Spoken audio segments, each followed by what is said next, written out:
Imagine a vibrant discussion between people that includes both openness and critical thought in the pursuit of truth. The Purchasing Truth podcast is an experience, a journey, an exploration of the impact that negative messages in politics and the media have on our families, community, society, and nation. Join your hosts, Bill Sterling and Tom Hazard, to discover new concepts and language strategies that will reveal effective ways of establishing truth. This podcast series will tackle current events, leadership challenges, healthcare confusion, integrity in business, and many other areas that affect us all.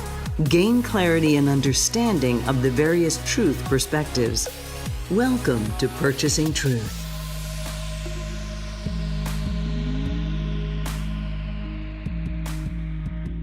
Hey everyone, welcome to Purchasing Truth. I'm Tom Hazard, along with your host, Bill Sterling. And you know, Bill, there's a lot going on in the world right now internationally, especially with Russia's attack on Ukraine. And as you and I have been talking and thinking about the situation, there are a few things that are really coming to the forefront of our minds that we can share with our listeners today. And some of those things really are around tragic leadership. Yes. And what we came to conclude and want to share with our listeners, and this is just to sort of set the table for this episode, is that our leaders, not only now, but even for the last, 5-ish years in the US anyway, have been governing through the rear view mirror. And that's a very interesting concept that's a departure from what we've had in recent decades. So let's start with tragic leadership and sort of, start this discussion. This is a toughie because tragic leadership is you just look for where the vote is or where the person's mindset is, and you just keep validating that. So it's a very limbic brain stimulus. I just want to tell the person to keep buying Cheerios over and over again. I want to tell them to buy Coca-Cola over and over again, or Pepsi over and over again. I want to just tell them messages that they're familiar with. It's rear view mirror messaging. You tell the person where they've been and how much better it was where they were, rather than where they're going. Because people get scared about where they're going, especially with the speed in which change is taking place. I mean, it's kind of tough. Change is kind of tough for the brain because you've got to dump old beliefs and you have to adapt a new mindset. You and I, as business owners, know we need to change and then change again and then change our way and then change our messaging and change our leadership and then trust a new person and then train a new person. And I mean, it's a never ending part of the change. So the tragic leadership really focuses on a past-minded memory, a past-minded validation. So this is really interesting because the leader is trying to message, to stimulate and create a connection to something that was in the past. So Make America Great Again is something that is in the past. I know that America is great. I remembered when I was growing up, I said the Pledge of Allegiance, and I felt really good in the classroom when I was 8 years old, because a word or a phrase or some kind of things made me feel a sense of loyalty or commitment or identity to the United States as I pledge allegiance to the flag of the United States of America, to the republic for which it stands. Okay, so all of a sudden we're into a past narrative, Make America Great Again. Well, Russia has that same narrative about their past and their loyalty and their greatness. They remember when they were great and they remembered when they were not so great. And then they want to be great again. They want to feel that same way they did when they were growing up. It's really unsettling, especially because the world has changed since then. Well, and I'm sure, Vladimir Putin, who remembers the USSR and all the satellite states and, Romania and, Ukraine and all these different countries that were a part of the USSR that are no longer in these independent states. I know, he's feeling threatened by NATO and he's like, I want to get back to what it was. And I want more buffer between us and Europe and the rest of the world. And, again, that's leading from the rearview mirror, trying to get back to something that he perceives they've lost, right? That's correct. The perception of lost. And see, what people don't really understand, because this is a communication show, is that message, the buffer zone, is on a scale of 1 to 10, is a 5 or a 6. It's really not as high as identity or respect, which is more like a 9 or a 10 on his scale in his mind. See, the messaging is not proportional, and people will go after that because that makes sense. Because it's hard to restore somebody's respect and identity when the person has respect and identity about the past. How do you actually do that? Because you can't go back and say, hey, you really want the USSR to come back and you want all these states back. Let's just go talk to them. Maybe they want to come back to you. And the answer is, we ain't going to go back to you guys. And the train has left the station kind of thing. But wait a minute, I'm going to make you go back to the way we were through oppression and dictatorship, and we're not going to let people protest and all that kind of stuff. We're not doing that, right? So the challenge then is that and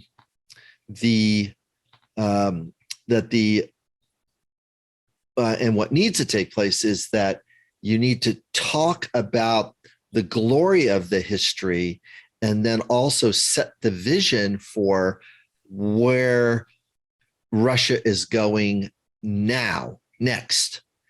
Because if you have a economy that is monolithic, which it kind of is, sort of a petrol state as people talk about it, their identity needs to be spoken about in a broader perspective, because they have a vibrant middle class. They have a vibrant thing. They're not just taking money and buying people stuff, or taking money and doing this, because then everybody is just not really participating in the range of human expression, which is called a diverse economy.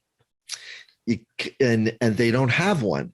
So the leaning of the glory of the USSR, and what does it take to create that honoring of all the good things that Russia stood for, all the values of respect and strength and persistence and discipline and stability, all those wonderful values that we have as human beings, and just acknowledge that was a part of your past, and it is a part of your future.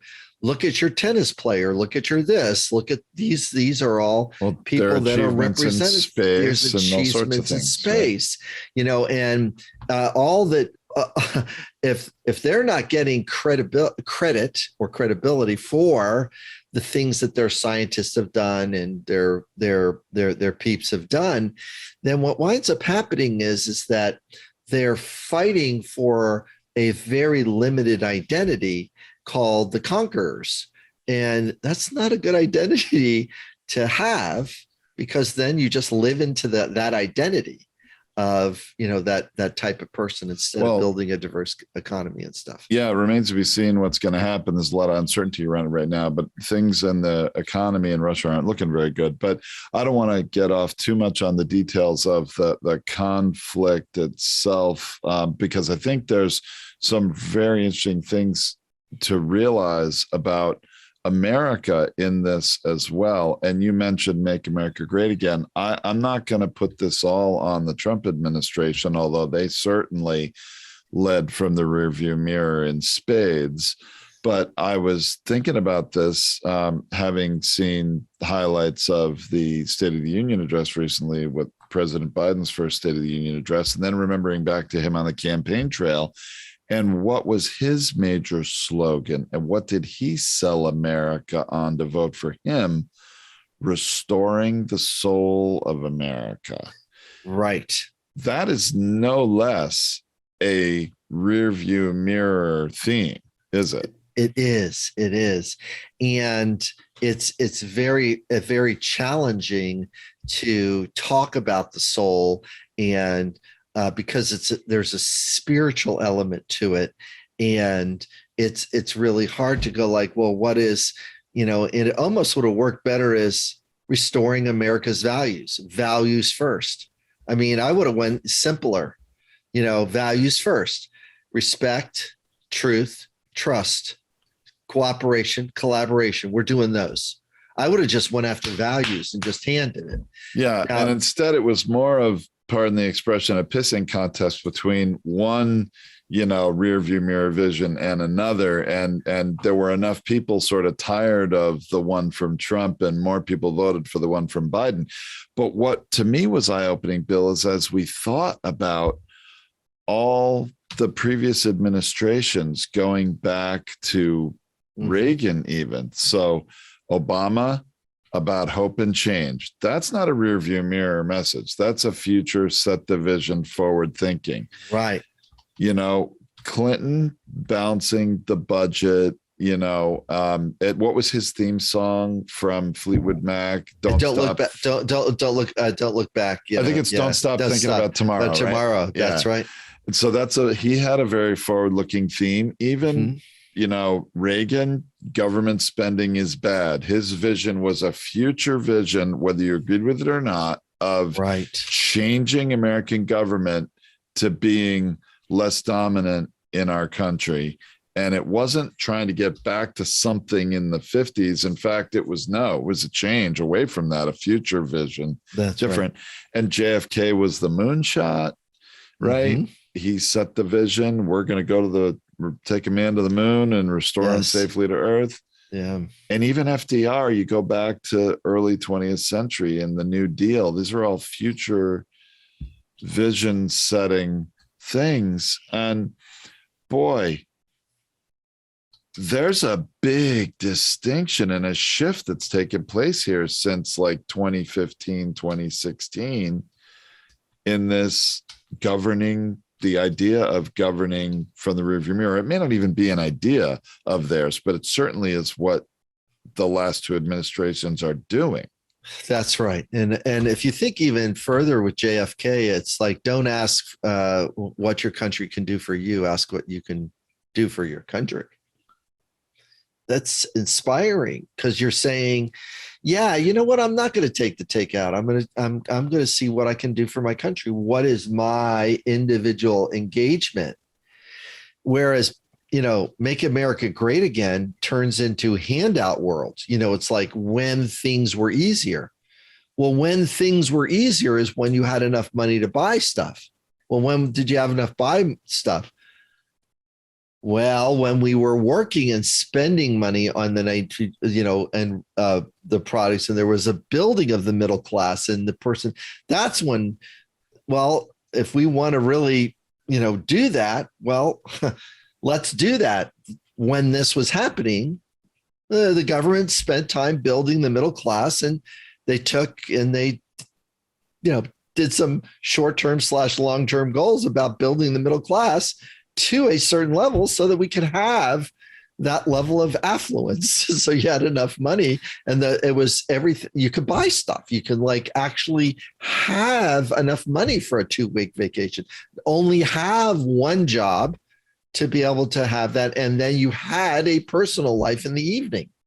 And you were able to, like watch some TV, and your kids are going to school, and there's not tons and tons of pressure, on you. There's enough on you to keep you in the motivation of what it takes to run a capitalist system, because you got to have some things to strive for. Because, countries that have more things given to them sometimes going like, why I don't find that as valuable, because I've already had that given to me. It's not that valuable. It's like, oh, so it's there. We're pesky creatures. We have to have both the front part of our brain engaged to say, here are some of our attributes that we need to see. And then the back part of our brain going like, hey, we have stability. We have some safety here. We have some predictability. I know what's going to happen with my budget over the next month, 2, 3, 4. I'm not as much living paycheck to paycheck. I'm not as much doing that. I do have some consistency in my world, and I'm not as nervous, anxious, worried, scared. Tragic leadership pushes on those things. It says you need to be nervous, anxious, and worried and scared about the other side. Those Democrats, those Republicans, instead of going like, I love the Republicans. They're really interested in creating a balanced budget and creating stability and certainty. And they would like a system at the border that would be fair and equitable. And we need to build them one of those things. It's not a wall, but let's build a system that does work. Huh? I just you just empathize with what they want to achieve. Served up a real solution, and at the same time sort of peed on the fact that the reality is the wall isn't really going to do it. Yeah, the wall doesn't really work. It's in a nice way. In a nice way. Is saying, it's like I would, anybody that mentioned the wall, any Republican that mentions the wall, I would literally say, oh, how did that work for Russia and East Germany? How did that work for Germany? How did that work? Did that wall really work? Didn't Reagan say tear the wall down? Do we really need to build a wall in order to tear it down? Is that what we're doing here? How if we do something different? And I think the other wall you could point to that sort of makes walls look kind of decidedly ancient solutions to a modern problem is look at the Great Wall of China. Yeah. Right. Right. Maybe we should take historic. Let's build one. Let's build one like the Great Wall of China. Let's see if we can build one like that. How well is that used? And how much suffering is that effective today? Is that effective today? I don't think that's effective today. It's really a monument. Yeah, it was a wall because they didn't have any planes to get over it. Do you know, illegal immigration, 60% of it is because people fly over. Only 20% of it is by foot. It's like, what are you building the wall for? That's not effective. Speaking of China, though, interesting to think about, China is the leadership of China, the Communist Party in China and the leader Xi. I mean, they actually are also have a rearview mirror style of leadership in terms of wanting to bring Taiwan back into China, wanting to get more control over Hong Kong. There's this concept of one China that's everything in these independent states that are struggling and fighting to remain independent, do not want to go back to the way things were under Chinese rule. So there's definitely, again, sort of that, if you will, make China great again, restore it all to one.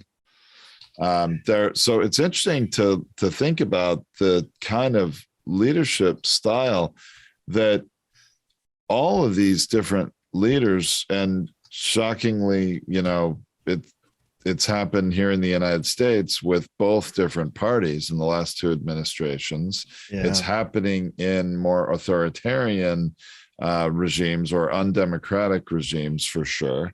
Yeah.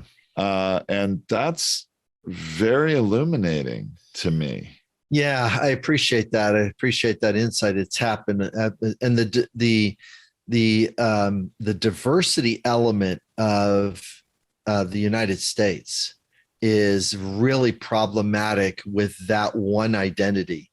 See, and I can really empathize with and see the point of the. Did you ever see that the clip recently of the white nationalist guy saying "I love Putin"? There's a clip that's out there. There was a rally that how about Russia? Let's give some love to Russia. And this white nationalist was doing this. I haven't seen that. No. Oh yeah. I'll find that one. We'll put it in there. Now I know the clip that we need. That's the clip that goes with it. Because he was admiring Russia because of its one race, because he's in the mindset of that's a white nation. I mean, he's literally admiring that one identity and stuff. And then he was admiring China because it was one race. Those people are staying in their one race and one identity. And that's a limbic brain mindset, which is I am going to look at a person that looks like me, and therefore I feel good about myself because I don't have to think of other human beings taking other forms. Because there's this whole diversity of the way human beings look. I mean, we're kind of like, we look a lot different in different parts of the world, right? So, but a part of the limbic brain that's very unsettling is that it's very tribal, hunter-gatherer. This is our group of 25 to 50 people, 35 people that are roaming around and trying to be in the in the world somehow, right? So that mindset is that if there's anything that's outside that loyalty, outside that certainty, it's outside the way I think, and therefore it's very hard for me to see them as human because they're not like I am. And it does take a stretch to walk through a crowd of people at a concert that does not look like you, because there's a part of our mind that goes, not like us, dangerous, instead of not like us, accepting, tolerant, appreciative, curious. It's really unsettling. So wow. So so we've got to watch how our brain is taking the message, and then also not walk by how to use that, to create community, to create a sense of connection and appreciation and delight, when we're in the world. So, well, now, Bill, interestingly, now let's come back to the conflict in Ukraine for a moment, because, Sure. When we talk about governing from the rearview mirror and we see what's happening over there, and there's just all this tragedy going on with all the Ukrainian people and mass exodus from the country, and that some of them are just fighting for their homeland, their lives. It's interesting to see what the media is doing and how they're covering this. And I think you had some thoughts on that. Isn't that right? Yeah, I did that. I think that the media keeps walking by opportunities. And one of the opportunities they walk by is that Putin, he needs to, his brain, his thinking needs recognition, respect, acknowledgement, and the frustration that he has had not being able to walk forward his country into the modern world he's had some trouble there. And one of the off ramps that's available to media is to help the world know the value of Russia and why this is tragic, so that the Russian people see that we see their value, and therefore we don't like your guy, but we like your values and what you've stood for. You know, you're a culture that has conviction and art and ballet and discipline and athleticism, and then just you've got such a wonderful history to say, oh wow, this is what you guys went through. That was a tough thing to go through, and this is what came out of that. This is what we went through as a country. This is what another country goes through. You know, and Ukraine has that same thing. This is the Ukrainian culture that is being overrun by this. So now all of a sudden it's the pride, it's the restoration, it's you're helping the country and the person to look at the past as what it is a collection of good and bad things, but we're going to focus on what the brand goodness is rather than the things that are lost. This is where we were, but this is where we are now. It's kind of weird to say that Kyiv came first, Moscow came second. It's hard to really to say that this was here, and then I mean, if you look at Russian history, this other part of the world was more developed, and the Moscow was farmlands while Kyiv was a city. It's getting us to have a perspective and honor the perspective of this is the way that history looks. This is how to honor it. And the off-ramp is, how do we help ourselves with the perspective, a positive perspective of these two countries, so that it can start to say, why are we doing all this? See, when we dampen the past-oriented, get back to where my ideal was, instead of going like, we're just going to honor the entire process of this, and can we just work together where we are now? because where we are now is not, you're not going to get us to go back to that other thing that we once were. We're really not going to do that.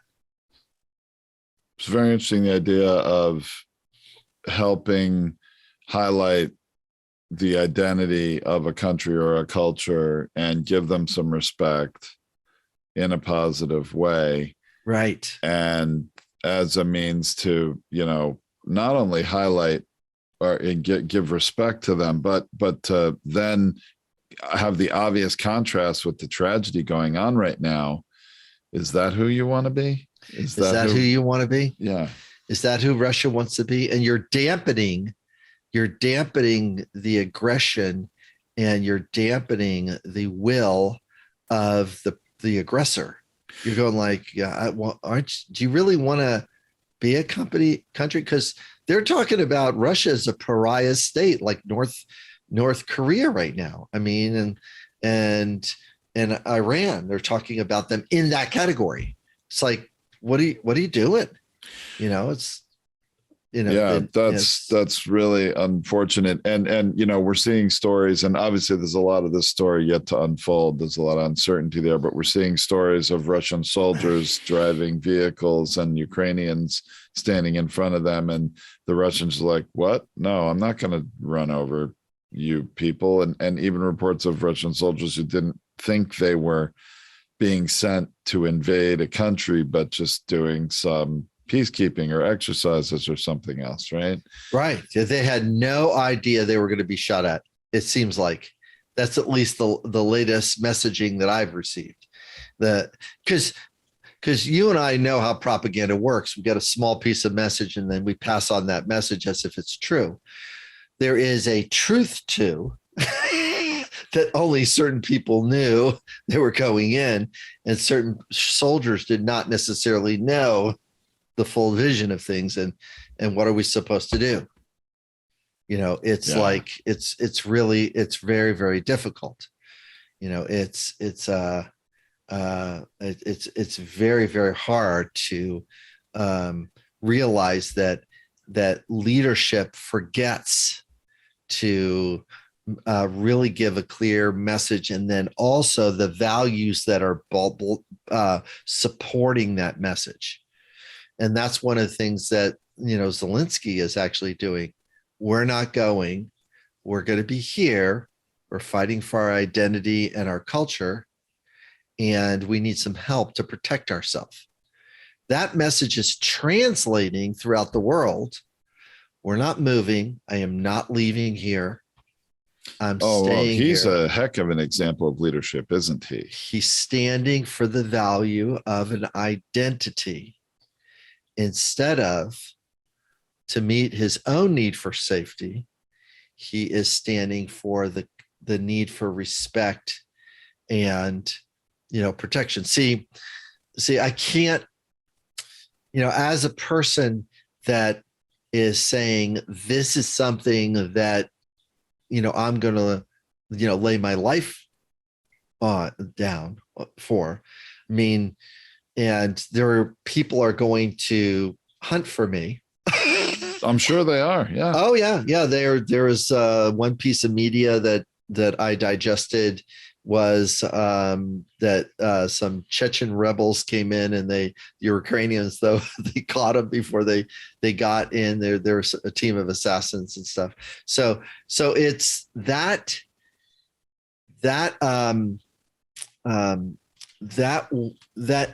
high need to say, this is what my conviction is. This is what my discipline is. I am fighting for this country, that these people elected me to do it, and that's the job. The job is not to take sniper shots from in social media about what the other side isn't doing, or how the other side it would have never happened if I was here. It's like, yes, it would have. You had no idea that he's been preparing for 8 years for this. Because that's the indicator right now, is that Putin has been planning for this for like 8 years. Yeah, ever since he took over Crimea, right? Yeah, right. He's been planning for this. He's been trying to bulletproof himself from sanctions. So how'd that work out? Yeah, I'm not so sure this is going to end up the way he wanted to. I know it's still early and everything isn't, settled here, but it certainly looks like there's some very heavy consequences. Putin himself, the oligarchs in Russia, and obviously the Russian people as a whole are going to pay for this, because the economic sanctions are really going to negatively impact, obviously the leaders at the top first, but every citizen of that country. The thing, there's going to be a point where, and I don't know if there is a point here, because Ukraine kind of saw this coming, because they wanted to get into NATO, and NATO was going like, or the powers that be around NATO were going like, if we let them in, Russia's going to do something terrible. Well, the answer is they did something terrible. Yeah, they've done it. Whereas, if that was there already, that was in place, then it would have been, something that would be a step forward, to protecting them. So, what is the end game? Everyone's asking, what is the end game here? And it's really, really hard to say. It's really hard to say if it's going to get worse, which I think it's going to get somewhat or extremely worse. A part of me is saying that, a little future oriented. And then another part of me says, will the people in the military say that we're not going to do this, which is, disobeying laws and commands and certain things that have been established, And if there's 6,000 people that have been arrested for protests, how many people does it take to overflow that system? And is it going to be 300,000 people protesting, trying to get erased? And what are you going to do to arrest all these people? Is it going to be, where are you going to put them all? Where are you going to put them all? Does it take that, the 300,000, the 500,000 mark of going like, yeah, go and arrest me. Oh, arrest me. Oh, arrest me. It's like, where are you going to put us all? And that's a little dangerous too, because, there are some countries that are good at rallying up a lot of people and, and keeping them in cages for a long time. So again, it's very, very difficult to see, how this is going to shake out, because it definitely can escalate from the outside, from, World War III to, sure. To this, or to internal implosions. So. Yeah. Or will it be an internal implosion, or, will the economic and diplomacy side of things actually succeed in pulling back, and Putin pulling back and, not being willing to accept the consequences the rest of the world is rallied together. I mean, it's pretty amazing when you see Switzerland, who's pretty neutral, and Sweden and Finland, and that are, these states that have always been, loath to line up against Russia. I mean, the whole world is really coming together here to say this is not acceptable, and we're not just going to sit by and take it. So I don't know, interesting to see what happens, but it is to me, I really appreciate Bill thinking about how really all the major countries, all the biggest countries in the world are leading from the rearview mirror. That to me was eye-opening. Yeah. Yeah, it's really, really very, very important to notice is that, when you listen to politicians, when you listen to leaders, you want to listen to how much are they messaging towards the mission or the vision that's happening in the future, and how much are they talking about how great they've been in the past. It's not to say the past narrative isn't valuable. I'm very happy to sing the Star Spangled Banner. I know that it's from the past. I can appreciate those men and women at the time that fight was going on, and our flag was still there. No, our history is very important. History is very important. The history is in the past. And that courage and ability to stand for something needs to translate to this moment. What am I standing for in this moment in reference to my country? And what level of my commitment am I going to take towards it? For making sure that we're looking at both the needs of the individual, but also the needs of the community, city, state, country. It's like we've got to look at that. And it's, I want my individual freedom, but not at the expense of somebody else's life necessarily, or somebody else's property or somebody else's business. It's right. Not, no, I'm interested in balancing those things, but I'm not interested in getting my needs met in this hyper competition pace. And at the expense of others, really. Yeah. So that leaves us, it leaves us at a good place here, Tom, to say there is an off-ramp for Putin, which has to do a combination of his past narrative with the vision that Russia is going to be, because right now there is no future vision that's viable with the current course.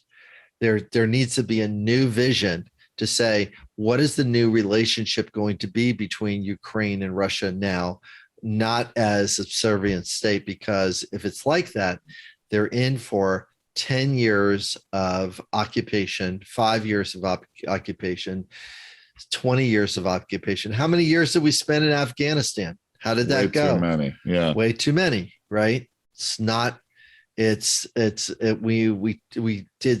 tried so much to hand things off to say, come on, come into the modern world here. But it was too much for their limbic brains to do. It's too much. And some human beings cannot move, and the rest of the world's going to move, and it's going to kind of sort of leave them behind. But it is a little tough like that. It's really, really tough like that. So yeah. Okay. Well, yeah, hey, Bill. Yeah. Thanks so much. I really appreciate your perspective today and discussing this with me. Yeah. Thanks, Tom, for doing this. Appreciate it. Thank you for listening to this Purchasing Truth podcast. We trust that you have enjoyed this engaging and thought-provoking conversation. Our hope is that you've received value, found clarity, and broadened your truth perspective in this episode.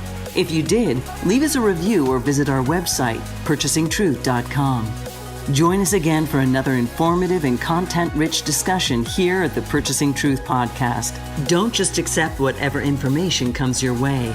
Join the discussion. Discover your own voice. Purchase your own truth.